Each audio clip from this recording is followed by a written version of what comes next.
Hello, it's Bill with Colorado 4x4 Van. Thought I'd give you guys an update. It's been a little while since I made a video, and I apologize for that. Been really busy. I'm out here at Van headquarters today, and I thought I'd give you guys an update on what I've been up to. I'll start with the van. Got new seats put in. Newer, I should say. My wife was very adamant about getting shoulder seat belts in. So, as luck would have it, went to the local salvage yard where I get a lot of parts and different ideas, and there was a Ford Winnebago outfitted van there that had these seats. They're still blue, but it's a better blue than the old ones, and had the seat belts. You can see them on both sides there, and there's a couple of additional advantages of these. They both are more solid turning, and the driver's seat turns also. I'll try to get a picture of that if I can get it. And the other big advantage I like is there's this lever here. You pull this forward, down and pull this forward, and you can lift the whole seat out. So in just a matter of minutes, I can have both seats out or just one seat out. I still have to detach the seat belt, but so working on the motor or the carpet or anything else I do later on, I'll be able to just take those seats out, and that'll be nice. Still about the same on the back. It doesn't rub as much up there, which is nice. So I got the pockets and everything. So that was that. We just got back from a trip to Grand Lake for our anniversary last weekend. I didn't take any video of that. I did take a picture that I'll post at the end of the video of the van up on the very top of Trail Ridge Road, about 12,000 feet. So I got a picture of that. But some of the other little things that we did and we tried out, we got the awning on, and it's strapped up so it doesn't hit the door. We got my fire extinguisher installed, and it's strapped in. Made this wood pedestal here for it to sit on. All it came with to mount it was this plastic piece here. So I made this pedestal, and then I got another strap like the awning strap out there to hold it, so it doesn't fumble around. The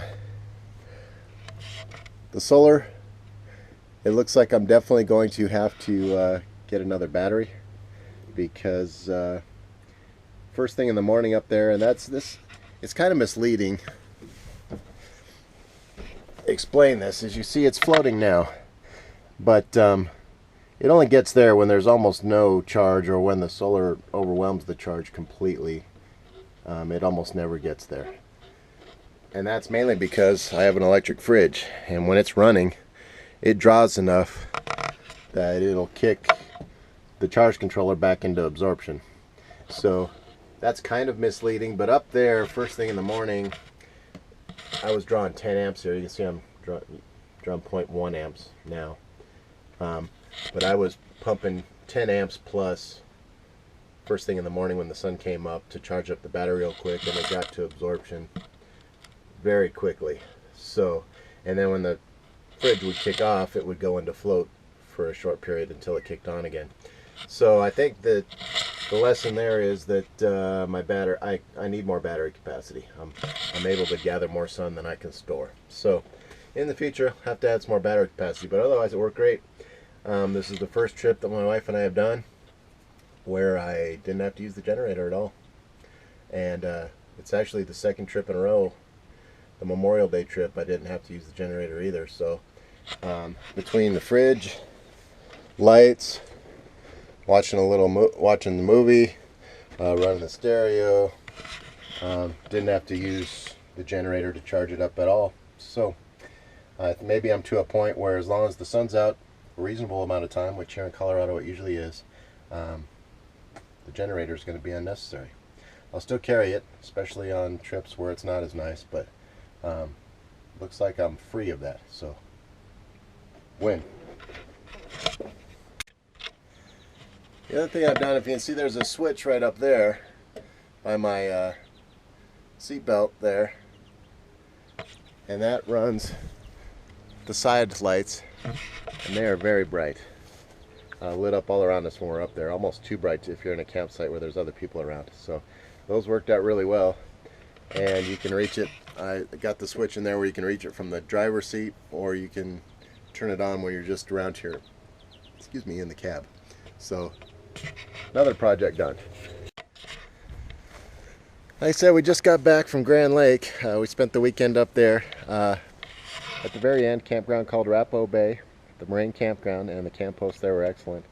As luck would have it, we rolled in. It was supposed to be full.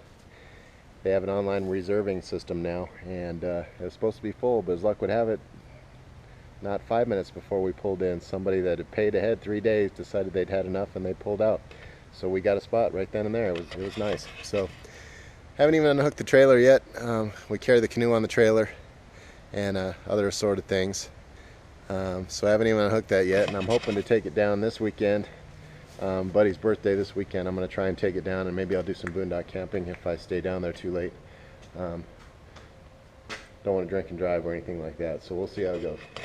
Work continues, but it's already mid-July, and if I'm going to get to CamperCon 2, I've got to really work hard, so I better get back at it. But I thought I'd give you guys an update, show you what I've been up to, and we'll see you next time.